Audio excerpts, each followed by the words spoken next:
Good morning, Secondary 4 Social Studies students. This is Mr. Seow, and today I want to teach and go through the essay questions for Chapter 8 on the driving forces of globalization. First, my congratulations that you have cleared Secondary 3.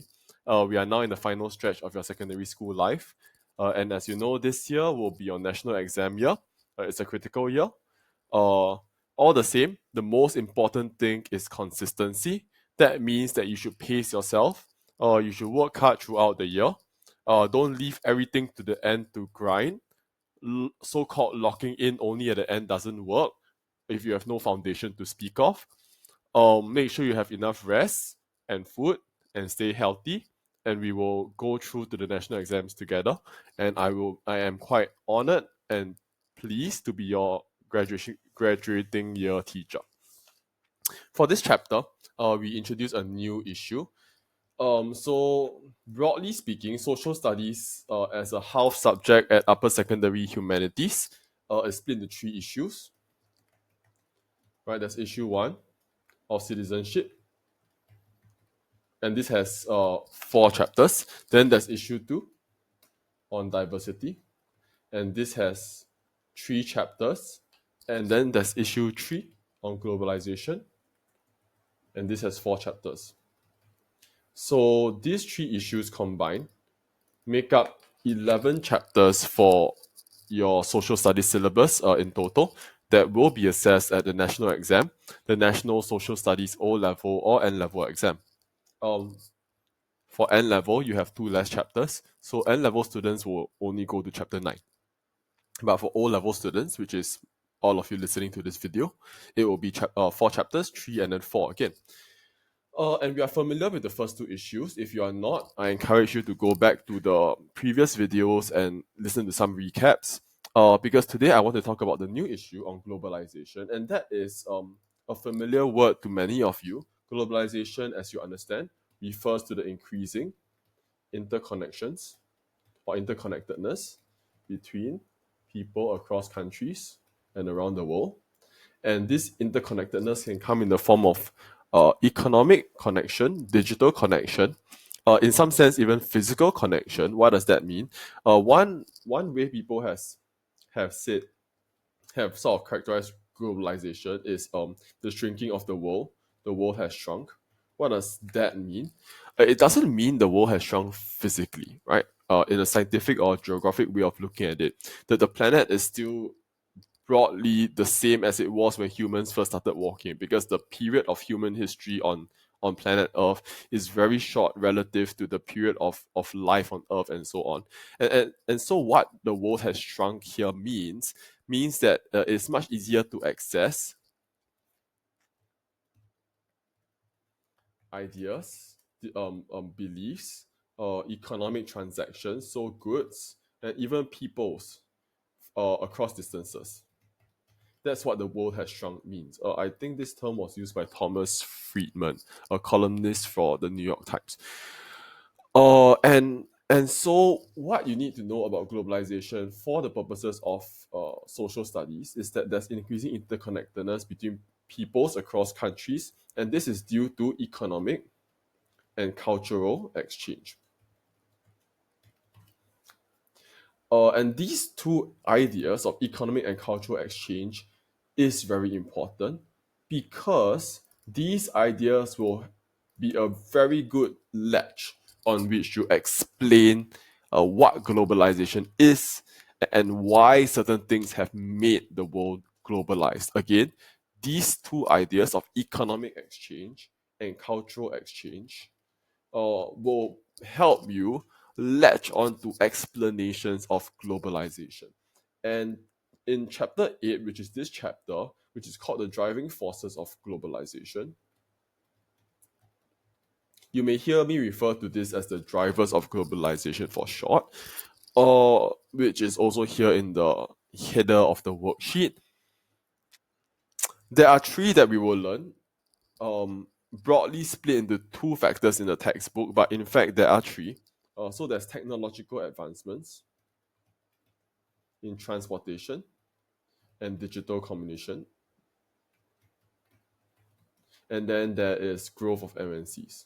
So it looks like there are two factors, and some questions will ask you the essay as if there are two factors, but it could be split into transporting. The first factor of technological advancement could be split into transportation and digital communications. So in fact, there are three factors. Anyway, these are all just accounting things. It's not very important for you to know because as you go through the content, as you process the examples, I think these understandings of how the content sort of segments itself and chunks itself will become second nature.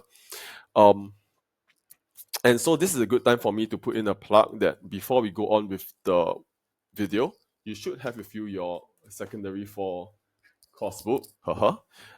You will be excited to know that the course book here is shorter than the secondary 3 course book for the very practical reason that this course book is only issue 3, whereas the secondary 3 course book deals with issues 1 and 2. So the secondary 3 course book has 7 chapters and this one has 4 chapters. The other thing you want to have with you, which I should have distributed to you already, is this set of globalization essay notes, which I have finally completed as of Friday, 18 October 2024. It will be updated and refreshed and changed and improved and so on as we go along the lesson. So notes are dynamic. And I also encourage you, as you always know, to update your own notes, highlight, annotate, add in your own examples and understandings as we go through the lessons. But by and large, the factors, the information, the examples and explanations you see here, I'm going to make this change now, that you see here are by and large accurate and substantive and sufficient for you to have a peace of mind to study and memorize and prepare and use to prepare for your national exams. Okay, so we will be referring to page 2 of the notes. Some features of the notes, as you know, it starts always with a concept table. These are all the big ideas, concepts. Concepts are big ideas that categorize and define the world around us. Concepts are categories that capture different phenomena, events, concrete items that help us understand the world. That's concepts. So you should be able to describe each concept with an example. That's the test of whether you understand it. So let me demonstrate to you. Let me pick a hard one. Let's say foreign direct investment. I can define it as a business putting in money and resources into a different country to set up a subsidiary business, which will help this new country gain more profits, create jobs and employment, and help the workers have income and live a better life. So that is the definition of foreign direct investment. As for an example, in about 2018, the UK company Dyson decided to move its global headquarters to Singapore and therefore set up offices in Singapore and created a subsidiary branch in Singapore, and that created jobs for people in Singapore who could work for Dyson, therefore as a new company, a new job opportunity. It also brought in some expertise and professionals from the UK to Singapore, and by investing and putting foreign British nationals in Singapore to work here, it will increase cultural exchange, right? Because you would have British ideas and British habits and British people interacting with locals, right? And that builds better rapport and understanding between borders. So here I am already explaining how an example leads to globalization through cultural exchange. And of course, the fact that a foreign country invests in Singapore creates supply chains and trade links and exchange of goods and services. That is a form of economic exchange. So economic and cultural exchange are important ways to latch onto explanations. Okay. And of course, in the recent news, I think this year, 2024, Dyson has announced it's leaving Singapore. So companies come and companies go. Okay. So you should have this set of notes with the concept table and the key understandings. And surprisingly, since the 2016 syllabus, there's only been one national exam question in the whole of this issue. But I look forward to populating more national exam questions as we go through the syllabus together, go through the years of learning and teaching together. So what you should have two things with you. You should have three things with you. You should have these notes. You should have your textbook, and you should have the essay notes that I have crafted, all 10 pages of it, that you have to download into your brain by the middle of 2024. All right. So let's get started. You should pause and take all this down, and I'm going to remove it now. So where we are at is we are at the question 7 essay. As you recall, question 7 essay will sort of give you a statement which will conceal two factors or two ideas or two foci, and you need to craft and construct two pure arguments, right, that respond to the question. And often these peels will deal with the two factors separately. And then at the end, if you have some time, you construct a weighing paragraph, a weighing argument that evaluates which PU is more convincing. And often you need to take into account why one side is stronger and the other side is weaker. Or else you demonstrate that both factors or both ideas are interdependent. And I will go through that a little bit today as well. But first, let's look at this question. And let's unpack it. Do you think that technological advancements are a greater driver of globalization than the growth of multinational corporations? We want to analyze this question. So highlight this. You should be annotating it. You should know what to annotate because I've taught you this last year. And so this technological advancements would be factor 1. And this growth of multinational corporations would be factor 2. And greater driver of globalization would be the question focus.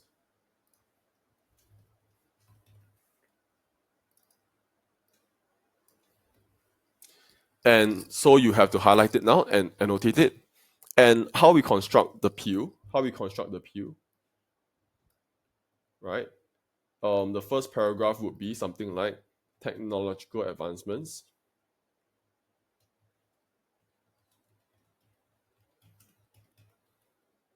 are a driver of globalization. The second argument would be growth of MNCs are a driver of globalization. And finally, the weighing argument would be, right, technological advancements are either greater or same or less than growth of MNCs.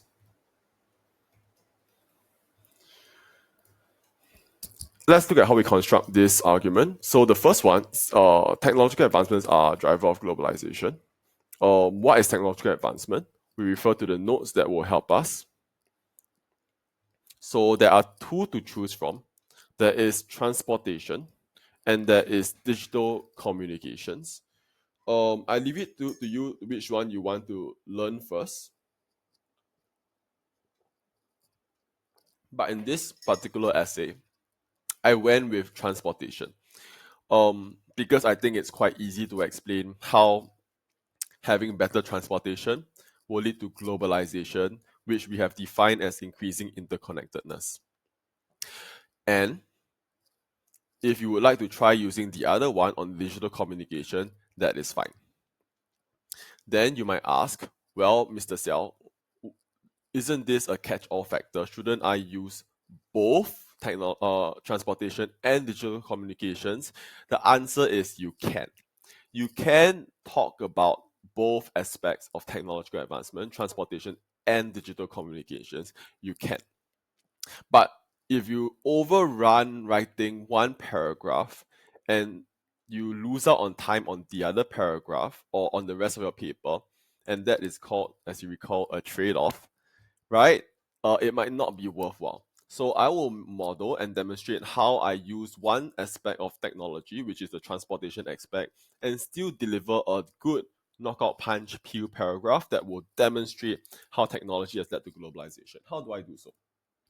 So first I talk about transportation, right? With technology, there is faster speed, higher capacity, and lower cost. So in fact, can you change this to higher speed, capacity, and lower cost?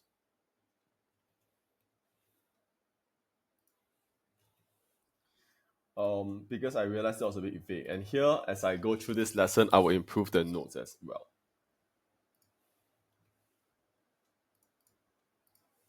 And you can improve the notes similarly. Great. Yeah, so you can now go and update your own notes as I go through this essay, because this is in fact something that we should highlight, that when we have developed technology, it's we move faster, we bring more things, it's cheaper, and so the vessels can transport 600 tons of cargo, and aircraft can allow us to fly to different countries very fast, way faster than in the past. Uh,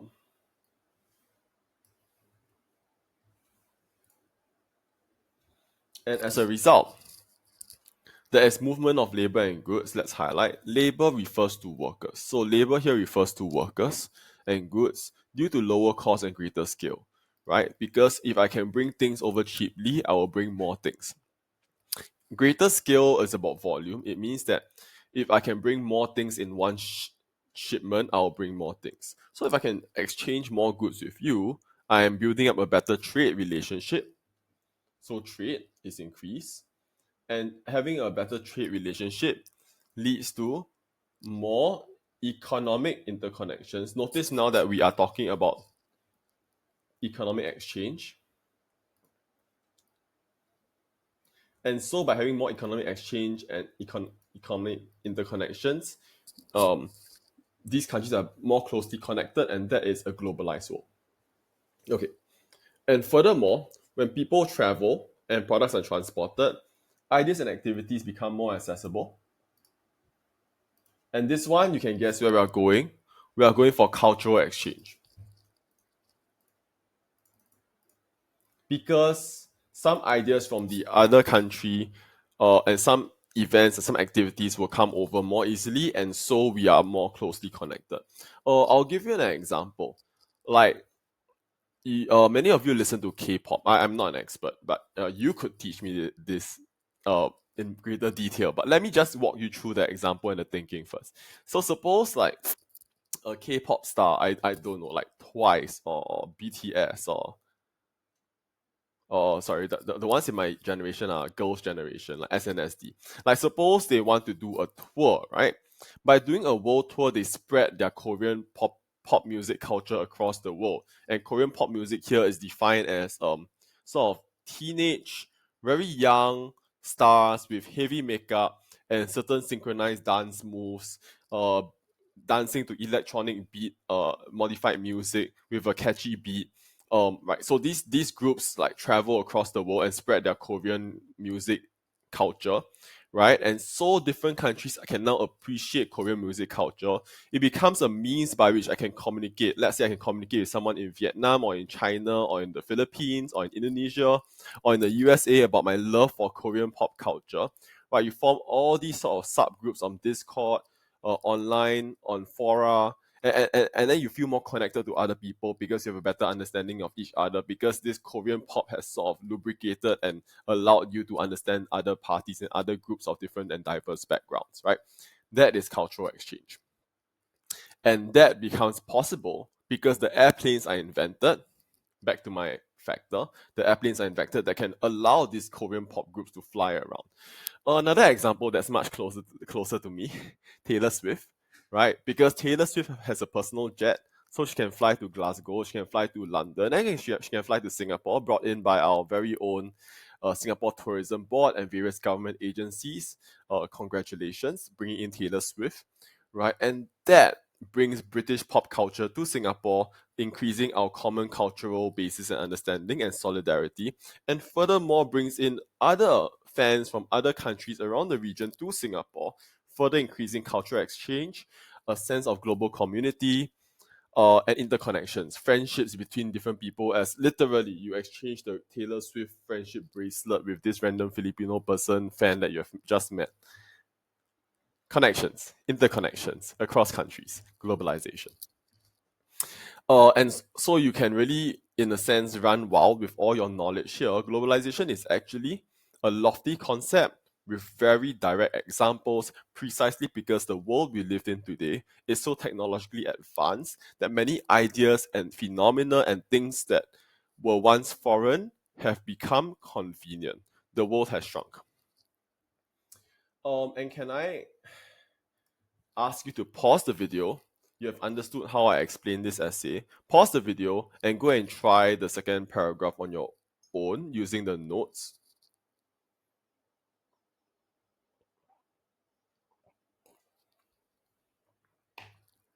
And I hope you did so.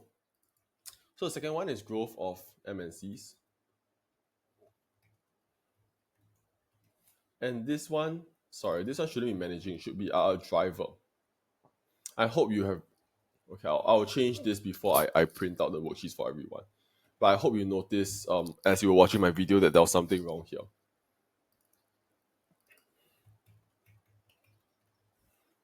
Okay, so what is a multinational corporation? It's a business that has multiple economic activities in different countries.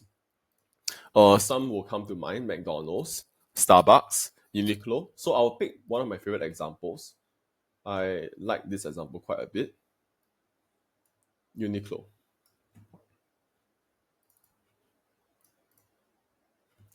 So let's put it here. For example, oh no. Uniqlo shirts are designed in Vietnam, made in China, and designed in Japan, made in China and Vietnam, and sold in Singapore. Great. Okay, and so as a result, MNCs increase economic exchange between countries by creating supply chains to extract resources, produce goods, and sell final products across multiple countries.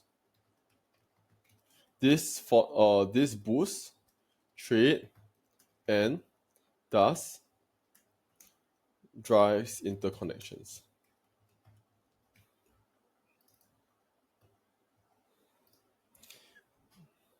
That's one, right? So literally Uniqlo, you have to make it in China. So literally the design will have traveled to China, then the shirt will be made in China, then will have been distributed around the world. So like some ship will have had to go to China to pick it up to pass it to another country. And so all these connections are being made. Furthermore, there should be cultural, right? Like this. I like this example a lot. Furthermore, MNCs increase cultural interconnections, exchange, as people across the world can enjoy similar products, consumer products, and trends. This allows for a common experience between people of differing grounds and fosters increased mutual understandings and connections.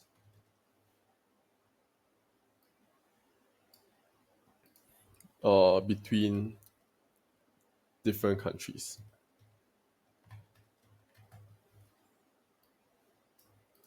Okay, did I miss out anything? Yeah, that's about it. Common experiences, products, spreading ideas. By spreading ideas and products.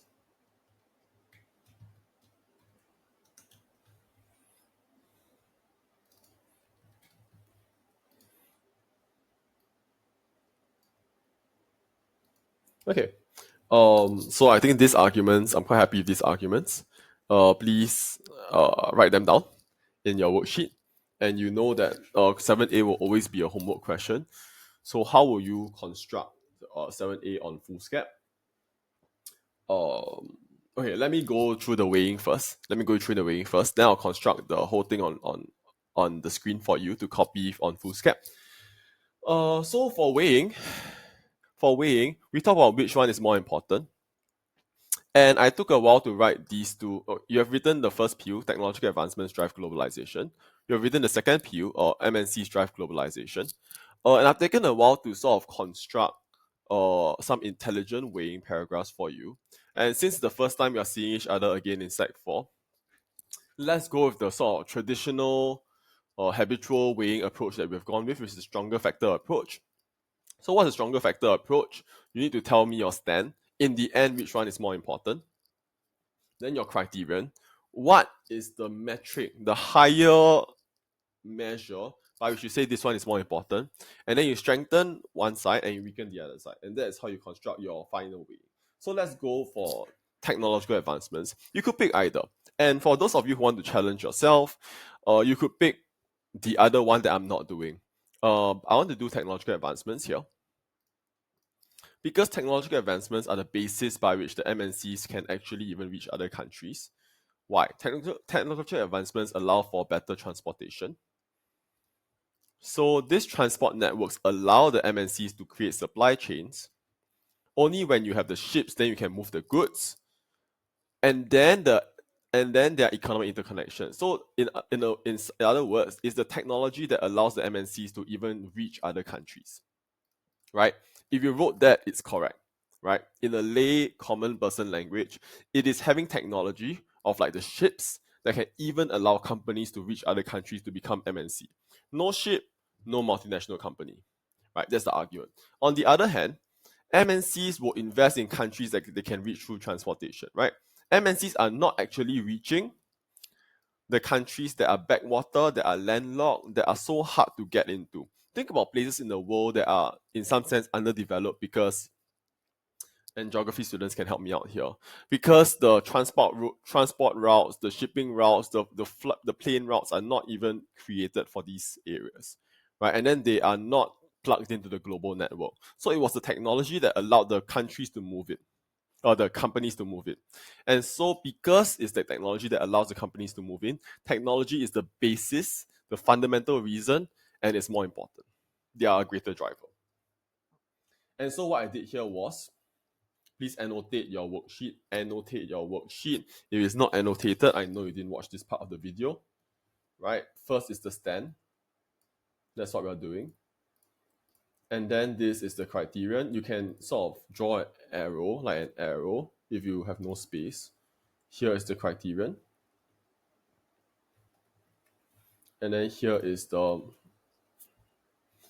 strengthen one side, right? I use the criterion and I strengthen one side. And here is the weaken the other side. So please draw an arrow and or a curly bracket and see how at every point I've constructed a clear weighing argument to prove that technology is more important, because that created the whole basis by which multinational corporations can even enter a new country. And multinational corporations do not, the reverse doesn't work, right? Based on my argument, the reverse doesn't work. The companies don't actually create the technology now to reach all these landlocked, backwater, far-flung countries. All right. I leave you to read this on your own. In fact, if you want to, when you write the actual question on foolscap, you can also choose to write this one if you're interested to go and find out more. In fact, can I get you as an assignment to also annotate this weighing paragraph? I spent some time to write it. Please annotate and read it. All right, and what do you want to write on foolscap? So for 7A,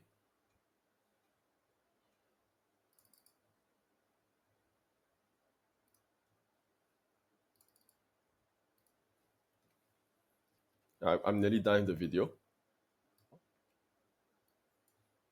Please copy the question number like Q7A on foolscap, and then